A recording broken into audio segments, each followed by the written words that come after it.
ને મિત્રો મજામાં? મિત્રો આપણે હવે જે નવા સમ ખાસ કરીને અગાઉ પૂછાયેલા હોય અથવા તો પૂછી શકાય તેવા એવા શોધીને હું તમારા માટે મૂકતો જઈશ અને તમારે પણ પ્રેક્ટિસના ભાગરૂપે દરરોજે દરરોજ નવા સમ કરતા જાઓ, આગલા પણ જૂના સમ જોતા જાઓ તો મને લાગે છે ઘણું બધું કામ થશે. તો અહીં પહેલા પૂછ્યું છે પ્રથમ અને ત્રીજી અવિભાજ્ય સંખ્યાનો ગુણાકાર ખાલી જગ્યા થાય. તો ચલો વિચારો કે અવિભાજ્ય સંખ્યામાં પહેલી કઈ છે અને ત્રીજી કઈ છે. અહીં તમે જોશો તો અવિભાજ્ય સંખ્યા સ્ટાર્ટિંગ ક્યાંથી થાય છે? 1 થી? ના. ક્યાંથી થાય છે? 2, પછી સીધું 3, પછી સીધું 5, પછી 7, પછી 9 નહીં આવે, સીધી 11. તો આવું કંઈક. તો હવે તમે જ કહો પહેલી સંખ્યા કઈ છે? 2. ત્રીજી સંખ્યા કઈ છે? પહેલી, બીજી, ત્રીજી, 5. બસ એ બેનો ગુણાકાર. જવાબ શું આવશે? 10. છે એવું? જરૂર છે. તો મિત્રો અવિભાજ્ય સંખ્યાને આધારિત કંઈ પણ પૂછી શકાય છે. એવું પણ પૂછાય કે 40 સુધીમાં અવિભાજ્ય સંખ્યા કેટલી? તો તમને આ પૂરી માહિતી હશે એટલે તમે ફટાફટ કરી શકશો. જોઈએ નેક્સ્ટ. મિત્રો આ પ્રશ્નની અંદર સંખ્યાની જે બેઝિક વસ્તુની માહિતી એના ઉપર જ આધારિત છે કે જો 3/5 સમય સંખ્યા હોય તો વર્ગમૂળ 3/5 એ ખાલી જગ્યા સંખ્યા છે. મિત્રો તમને યાદ છે કે મેં સંખ્યાઓ વિશેના આખા એક પ્લેલિસ્ટ બનાવ્યું છે, જરા જોઈ લેજો.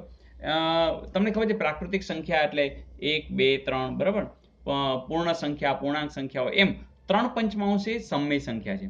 અને તમે જાણો છો એમ વર્ગમૂળ 3 છે એ કેવી છે? અસમય છે. વર્ગમૂળ 5 પણ કેવી છે? અસમય છે. તો એ બંનેનો ભાગાકાર પણ કેવી દેખાઈ રહી છે? અસમય છે. એટલે કે જવાબ શું આવશે? અસમય. તો મિત્રો આ એક માહિતી હોવી જોઈએ અને એ બસ ખાલી માહિતીના આધારે સીધો જવાબ છે.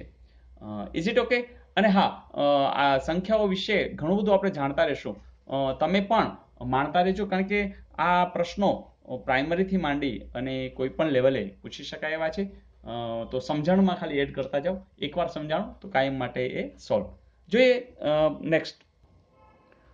મિત્રો તમારા ઉત્સાહને જોઈને હવે કંઈક નવું દરરોજ તમને મળશે અને એમાં અમુક સમૂહ તમારા માટે સ્પેશિયલ બનાવીશ કે જેમાં તમારી 2-3 વાતની કસોટી થતી હોય. જેમ કે અહીંયા પૂછ્યું છે કે પ્રથમ 15 8ના અવયવીઓનો સરવાળો કેટલો થાય? મિત્રો અહીંયા અવયવી એટલે ખબર હોવી જોઈએ. તો બસ તમને યાદ જ છે અવયવી અને અવયવ એના વિશેનું પણ મેં આખું પેલું આપ્યું છે. પણ અવયવી એટલે આપણે અત્યારે એવું વિચારો કે 8ના અવયવી વિચારતા હોય તો શું આવે? તો 8, પછી તો કે 8 દુ 16, પછી 8 તેરી 24, બરાબર? તો 8 ચોક 32. આ જે છે એ 8ના અવયવીઓ છે. આવા 15 સુધી જવાનું છે અને ત્યાં ગયા પછી શું કરવાનું છે? બધાનો સરવાળો. મિત્રો શોર્ટકટ જોઈએ છે ને તો આપી દઉં. તો પહેલું કામ શું કરવાનું? તો કેના અવયવીઓ છે? તો 8ના, એ 8 લખો. પછી કેટલે સુધી જવાનું છે? તો 15, એ લખો. પછી આ જે કેટલે સુધી જવાનું છે એના પછીનું પણ એક લખી નાખો. 15 પછી શું આવી જાય? 16. બસ એના અડધા કરી નાખો, એ જવાબ છે ને. ચાલો મિત્રો, તો જેના અવયવી કીધા એ લખો, જેટલે સુધી જવાનું છે એ લખો અને એનાથી એક આગળ જાઓ અને છેદમાં 2. તો મિત્રો કામ પતી ગયું. જુઓ છે 4 દુ 8, 15 ચોકું 60 અને 16 છક. તો આખી વાત તમને ક્લિયર જ છે.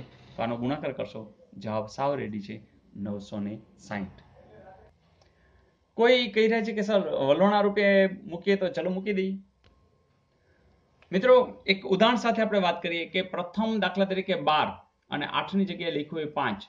તો પ્રથમ 12 5ના અવયવોનો સરવાળો શું થાય? તો સૂત્ર હાજર છે. શું સૂત્ર છે?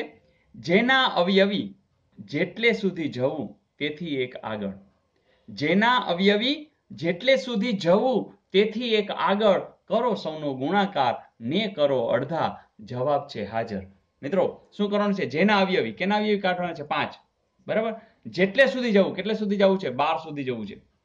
તેમાં એક આગળ, ચલો એક ઉમેરી દો 13, અને કરો સૌનો ગુણાકાર અને કરો છો અડધા. તો અહીં અડધા કરી નાખશું તો આખી વાત શું થશે? તો સીધા 6 દુ 12, 6 પચા 30 અને 13 તેરી 39. જવાબ શું આવી જશે? 390. Is it okay? ફરીથી જેના અવયવી, તો આપણે કેના અવયવી લેવાના છે? 5ના અવયવી. જેટલે સુધી જવું, ક્યાં સુધી જવું? 12 પદ સુધી જવું છે. તેથી એક આગળ, તેથી આગળ એટલે 13, અને પછી બધાનો કરો ગુણાકાર, આ ગુણાકાર, ને કરો અડધા એટલે ભાગાકારમાં 2 અને જવાબ છે હાજર.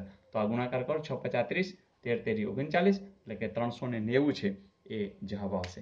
તો મિત્રો મજા આવી, ધેટ્સ ગુડ. અને હા, ડિમાન્ડ પ્રમાણે એક હોમવર્ક આપી દઉં. એ હોમવર્કની અંદર તમારે પ્રયાસ કરવાનો છે અને જરૂરથી કોમેન્ટ્સમાં પણ લખવાનો છે. તો જોઈએ હોમવર્ક. પ્રશ્ન હાજર છે. 4.5 સંખ્યામાં શેષ ખાલી જગ્યા છે. ઝડપથી જવાબ આપજો, સાચો જવાબ આપજો અને કોમેન્ટ્સની અંદર એ લખો ત્યારે કેટલી સેકન્ડમાં જવાબ આપ્યો છે એ પણ લખજો. તો મિત્રો મજા આવી, ધેટ્સ ગુડ. બસ તમારી કોમેન્ટ્સની રાહ સાથે આવજો.